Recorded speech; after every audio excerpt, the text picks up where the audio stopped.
Hello, BookTube. I thought I'd give you a bit of a Wednesday reads. A few books that are either on my docket right now or coming up immediately on the horizon.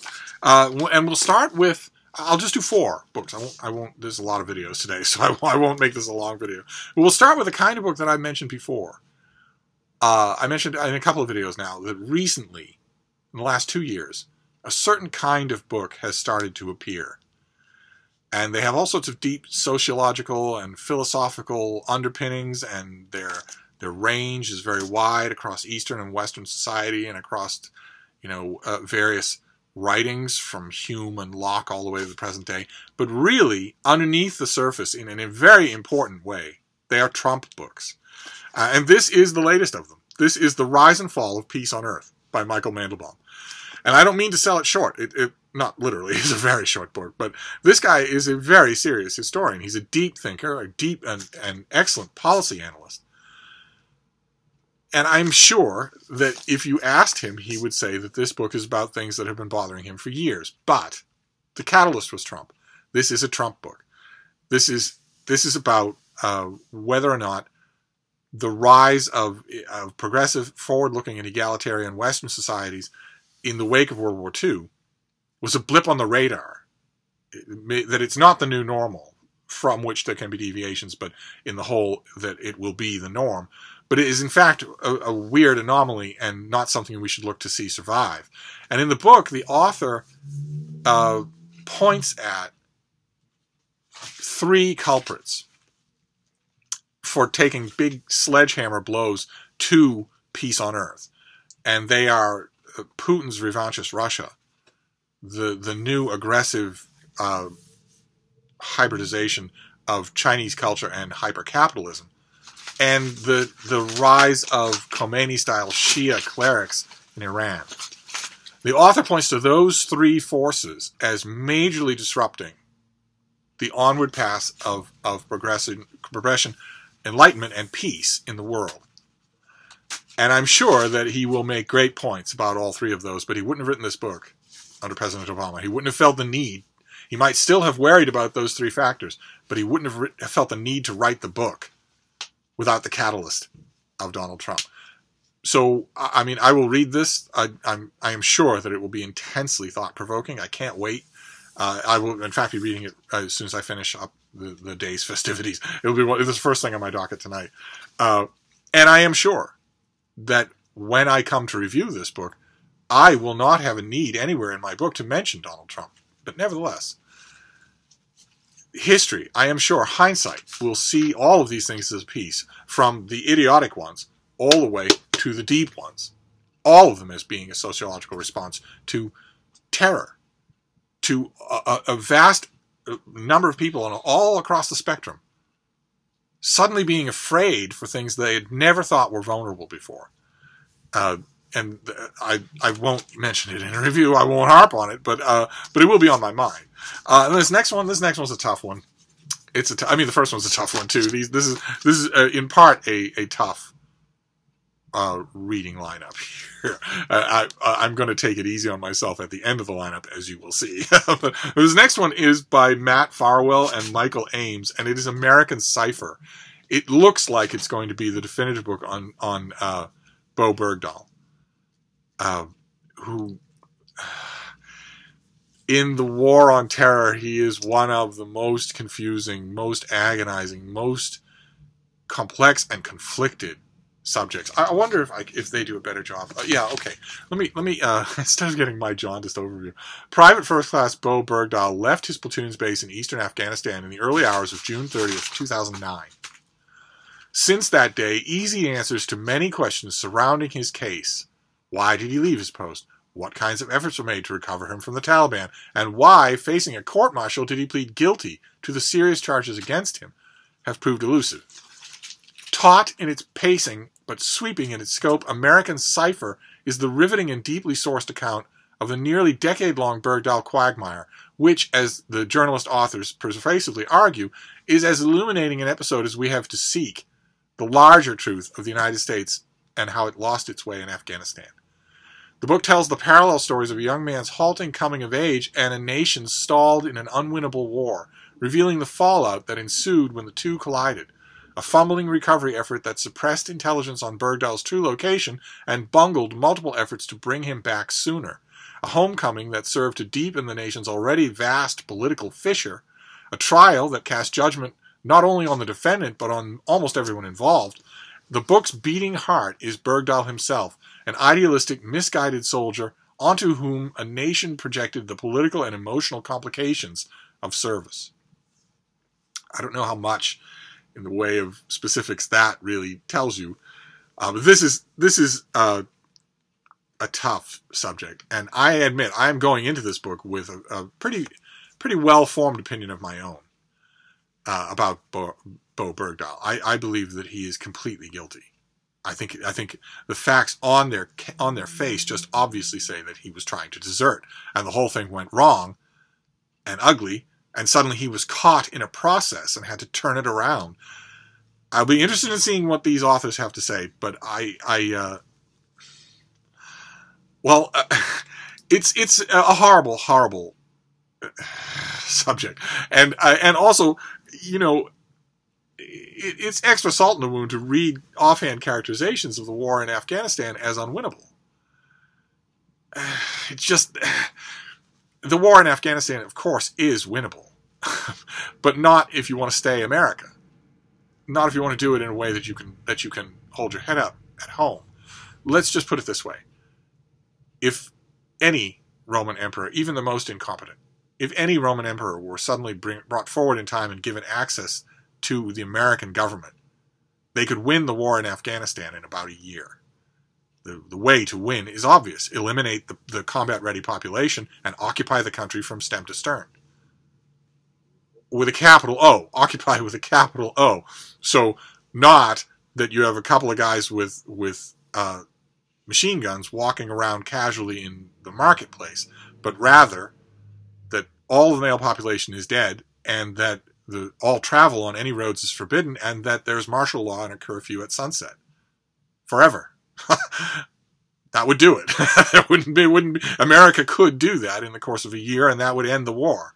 It's just then you're not America anymore. So it's, as you can see, even from my description, this is an incredibly tough subject. So I will be reading this, and it'll be one of those cases where we've seen these books on this channel before. It'll be one of those cases where I already have my mind made up on a lot of the subjects involved in this book.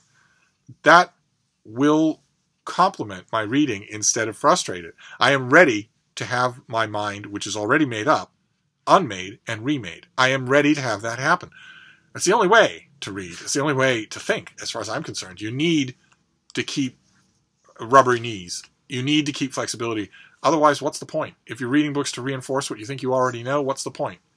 You can do that yourself. You don't need to bother with 10 years of research. So I think I know the story of Bo Bergdahl, but I'm willing to bet that the authors know it better than I do, and if they convince me otherwise, fine. We shall see. And this next one, it's equally grim. This is not entirely a grim mail haul, or not mail haul, Wednesday reads. I guarantee you, it ends with a little bolt of sunshine, but the next one's not sunshine at all. It's a subject, again, that we've seen another book on. There have been 3 in the last 2 years. This is the 3rd one. This is by Kate Brown, and it's Manual for Survival, a Chernobyl Guide to the Future.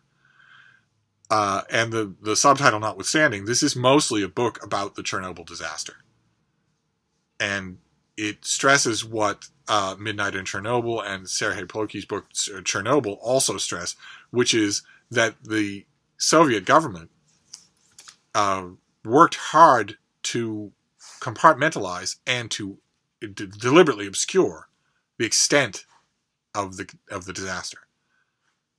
They knew that something horrible had happened, and eventually, in fact, very quickly, they knew how horrible it was, but they tried to keep that information under wraps as much as they could, even though radiation is not a citizen of the Soviet Union. Radiation was everyone's problem.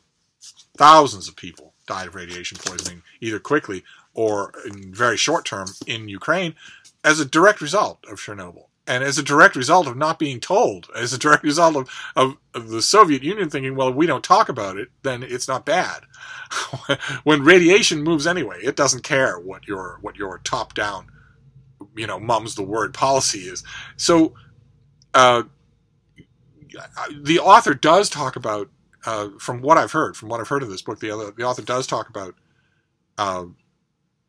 what Chernobyl means for the future. Compartmentalization of information, ignorance about the extent and details of the Chernobyl disaster kept all other nuclear reactors in the dark and led directly or indirectly to other massive catastrophes, including Fukushima. And also an incredibly forensic analysis of what happened and how word was clamped down. I read Serhii Plokhy's book and I really liked it. And then I read, I think I reviewed it. If I remember, I'll leave a link to it down below. And I read Midnight in Chernobyl and I really liked it. And I wrote a review of it. I can't remember if it's, I wrote the review of Midnight in Chernobyl for the Christian Science Monitor, and I can't remember if it's run or not yet. If it has, I'll leave a link to it down below. But I honestly, I will read this book and I will study it, and I'm sure that I will learn a lot, but I'm not sure that I'm up for writing a third review about Chernobyl all in the course of 15 months. I might do it because it might be just great. It might be that I can't not do it. But still. So those were 3 unrelentingly grim books. So the fourth book, the final book for this Wednesday Reads, is not unrelentingly grim. It's by Sherry Randall, and it is Drawn and Buttered. And this is a Lobster Shack mystery. This is the 3rd one. You might remember that when I got the first one, Curses Broiled Again, I was so happy at that title pun that I just shouted it from the rooftops everywhere. And the series has just gone on, and it is absolutely adorable. So I want to read you. I want to read you let me see what I can read you about this thing. Believe it or not, it came with a pub sheet. It's a mass market paperback, and it shows up at the end of this month. So it won't be long until this is in bookstores. I don't think I reviewed Curses Broiled Again. I loved it, and the second one was Against the Claw. These are all lobster-related puns. I don't think I reviewed either one of them. I just enjoyed the pants off them. They're just so good. They're exactly what you need after a trio of books like we just saw. Let me see what we can say here. This is the 3rd book in the wonderfully satisfying cozy mystery series set in the Lazy Mermaid Lobster Shack in coastal New England. Fans of a good mystery, good sleuth, and good food will eat up the next book in this satisfying series. The Lazy Mermaid's business has slowed to a snail's pace until a monster lobster claws his way onto the scene. With high season behind them, Ballerina on the mend, Allie Larkin, and Aunt Gully, are finally lying low because the place is mobbed during tourist season. Just mobbed. In a good way. But then an unexpected guest arrives at the Lobster Shack, a crustacean so huge he's dubbed Lobzilla. Around the Mystic Bay and on social media, soon, with everyone showing up for a peek in their tank where Lobzilla is idling away his time, Allie and Aunt Gully have more on their plate than they can handle. Meanwhile, another local establishment finds itself in hot water. In exclusive Rob's Point, a strange burglary breaches the elegant home of Royal Parish. Allie takes it upon herself to help with the investigation, but before she can get at the bottom of the case, another alarm sounds. The Lazy Mermaid's Lobzilla has gone missing and is on the loose. And bodies are beginning to pile up. Now, the Lobzilla is not that big, so the bodies are beginning to pile up, but the lobster is probably not the suspect. He's just on the loose for the course of the book. I am trusting, from the tone of this series, that Lobzilla survives. He had better not end up in somebody's meal. But one or another, I'm going to find out right away, because as soon as I'm done with these 3, I'm going to dive into Drawn and Buttered in this series. This series brought me so much joy that I highly recommend it. This is one of those cases, you'll know what I mean, where I can recommend this book without having read it. This author has a pattern, a template, and an ear, and knows exactly what she's doing. But if you don't want to take a gamble, because I haven't read this yet, and I might come back with a negative, I can't believe that would happen. But if I did, then if you're in the mood, find Curses Broiled Again and just read that. You will love it. So there you go. That is a Wednesday Reads. 3 grim volumes the death of peace on Earth, the tragedy of America in Iraq, in Afghanistan, and Chernobyl, the Chernobyl disaster. But then, drawn and buttered. A cozy mystery series that in this one starring a creature called Blobzilla. So it kind of evens out. So I'll have comics to read as well. So that's it. That's going to wrap things up. I will, I will leave all the annotations down below if I remember to do that, and I will be back. Thank you, Book 2.